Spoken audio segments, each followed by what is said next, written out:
So I spoke to MLB Director of International Game Development, Mike McClellan. He serves as a kind of international scout, and he's been watching Melissa Mayu play for 2 years.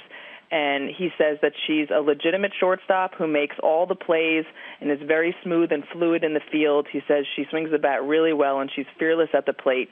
He even told me a story about her and at bat that he remembers that she had at a tournament in Barcelona in April where she was facing a 19-year-old Dominican pitcher who was throwing 91 miles an hour. That's 3 years older than she is and a lot harder than the elite pitchers in her age group throw, and she had a little bit of a battle of an at-bat against him and then ripped a base hit off him up the middle. And McClellan says she just went with the pitch and she looked really good doing it. So it seems like she has the stuff to hang with the boys, even some of the boys who are a little older than she is. I think this is a really interesting story because it's going to be news here in the United States that this young French girl is basically becoming a Major League Baseball first, as she's the first female to register on this international registration list.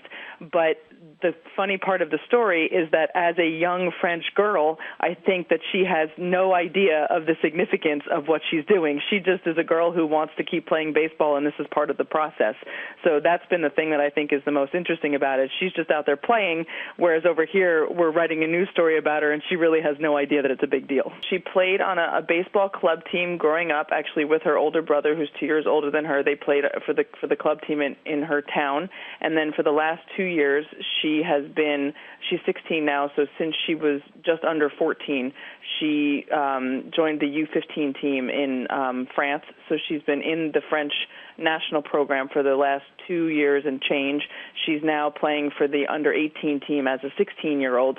So she's just like any exceptional player in this country would be. She's sort of playing above her age group. I think anytime a female does anything in a man's sport, it's going to break a barrier, whether she makes it to the big leagues or whether she gets signed. I mean, it just sort of just being there and being considered and having people say, this is a woman and she can play baseball, lets every other little girl in the world who wants to play baseball know that it's okay to play baseball. So it just opens doors for a lot of people down the road. That's what I think is the significant part.